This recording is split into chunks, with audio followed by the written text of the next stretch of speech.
Hello, friends. This is the Nope Coach podcast, episode 322. Overgiving and overconsuming are linked. I'm your host, Suzanne Kohlberg. Question before we dive into today's episode. Have you ever pushed a door that you should have pulled? Like the sign says pull, and then you push, and you're like, why isn't the door opening? Or if you haven't done that yourself or want to admit that you've done it yourself, have you ever seen anyone else do that? What has this got to do with overgiving and overconsuming? When we are trying to exit a room and we're pushing and we're pushing and we're pushing and the door won't open, we're getting really frustrated. Sometimes we step back and we see the sign that says pull and we're like, oh, thank goodness. And then we can leave the room. Sometimes when we're overconsuming, now when I speak of overconsuming, it could be food. Like if you overeat, you know it. It could be you have really big portion sizes. It could be you stay up late eating junk. It could be you skip meals because you're always eating. Like I don't need to explain overconsuming. If you do it as an overeater, you get it. Other ways you overconsume: binge watch TV series, binge read books, like just one chapter becomes an entire book, becomes, I've been up all night with an inappropriate, what, the sun is up, it's daylight, oh my goodness. Over consuming could be spending way too much time playing games on your phone, Candy Crush. Now, as I talk about these different forms of over consuming, I'm not throwing shade here. I get it. Why do you think I can speak so easily about the examples? I'm right there with you. When we are over consuming, what we often think we need is a planner or a system or a hack or some sort of thing. If I just set an alarm, then I'll go to bed earlier. Or if I just follow this meal plan or this diet, then I'll stop overeating. This is where you're like pushing at the door, pushing at the door, pushing at the door, when what you really need to do is pull. What if you are over consuming because you are overgiving? And when I say overgiving, I mean that you are available for everybody else. You keep commitments to everybody else but yourself. You know what to do. Chances are you've made a meal plan before, or you've bought the fruit, veggies, healthy meal things. They're sitting in your fridge, but they're wilting while you just grab cheap and cheerful, or in today's current climate, not so cheap and cheerful, just because it's easier and fast and quick and keeps everybody happy. Winding this all back, going on a tangent. We understand that inhaling and exhaling are paired states. You can't have one without the other. If you continuously breathe in, eventually you have to breathe out. Your lungs are so expanded, there is no more capacity. You can't fit any more air in. You have to breathe out. And the same, if you breathe out fully and there's no air left, you can't breathe out any more oxygen, carbon dioxide, all that stuff, because there's nothing left. You have to breathe in. Inhaling and exhaling are paired states. What I want to propose for you today is that overgiving and overconsuming are also paired states. So if you find yourself overeating, over Netflixing, overworking, over shopping, over scrolling, over gaming, chances are it's because in some way you are overgiving and this is the way you make up for it. So say in the morning you wake up and you plan to go for a walk or do yoga or work out, but your kid's like, can you just help me with the homework? I need help with my lunchbox. I've run out of groceries. Can you just go to the shop and get some milk? So you drop what you'd planned to do to help others. Then you get to the workplace and you're like, okay, I have a 15-minute morning break. I'm going to meditate or journal or sit in the sun, or I don't know. But someone's like, oh, can you just pump this report out for me? Can you just go ask that person for this thing? So you drop your planned thing and you are doing something for someone else. You get home from work and you've planned to prepare a nutritious meal. And then someone's like, oh, can you just take me to cheer? My lift's fallen through. I don't have a clean outfit. So you're always dropping the things that you're planning to do for you and overgiving to everybody else.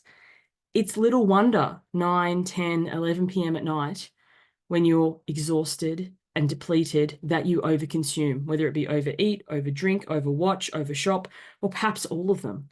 Sure, I'm not the only one who has the TV on, scrolling, adding to cart on my iPad, drinking, eating, doing all the things simultaneously, overconsuming because you've reached the point where you've overgiven so much, like you've exhaled so much, there's nothing else left.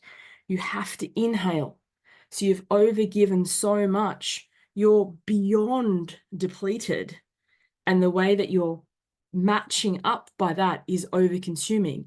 Then the guilt and the blame and the shame and the self way that you speak to yourself so harshly, I can't get my shit together, I'm lazy, all this sort of stuff, it just compounds the problem.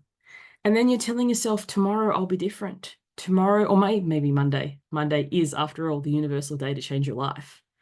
So all of this to say, if you are constantly overeating, over shopping, overworking, over drinking, over in some way, you don't need a hack or a blueprint or a plan, can't say the word, or a diet or a guru or a program.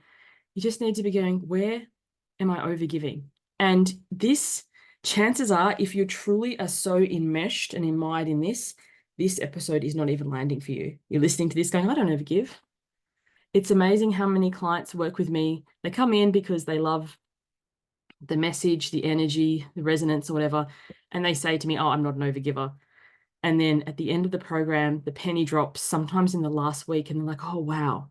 Because overgiving does not mean giving the shirt from your back. Overgiving does not mean that you don't do anything for yourself. People tend to buy the books, but they don't read them. Buy the programs, but they don't action them. Buy the fresh fruit, healthy meals and things, but they don't prepare them. So they're like, oh, I don't overgive because I do spend on myself. But they're spending money on yourself, and then they're spending time and energy and follow through on your commitment and saying no to others so that you can say yes to yourself. That is the next level of overgiving. And that's where the true work begins. It's not comfortable to be able to say to somebody, no, or not today, or I have a prior commitment, especially if the prior commitment is to you.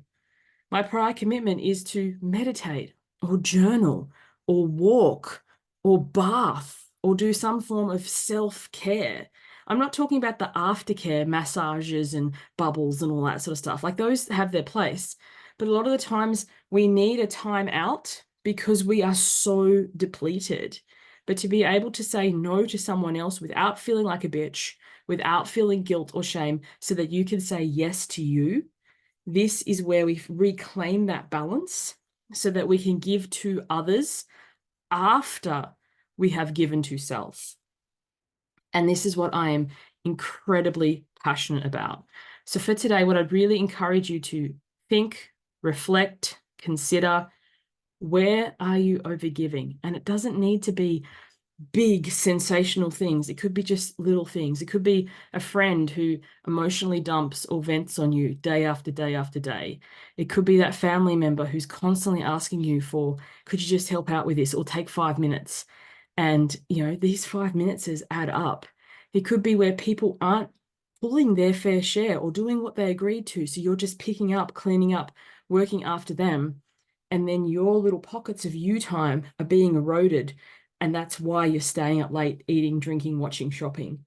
So yeah, this is a heavy hitter, but this is the work that I do. So if this is landing for you in any way and you want to talk more about working together, go to my website, suzannekohlberg.com, have a look, have a read. You can book a call, you can chat with me. This is what I do, because self first isn't selfish. And finding that balance with giving to others after you've given to yourself, so that you can, as cliche as it sounds, fill your own cup first and give from the overflow, is something that we should be reclaiming and normalizing, and not normalizing burnout and overgiving and resentment and frustration and guilt and shame. And that's the way that the world is going. Thanks for tuning in. Hope to catch you on the next one. Bye for now.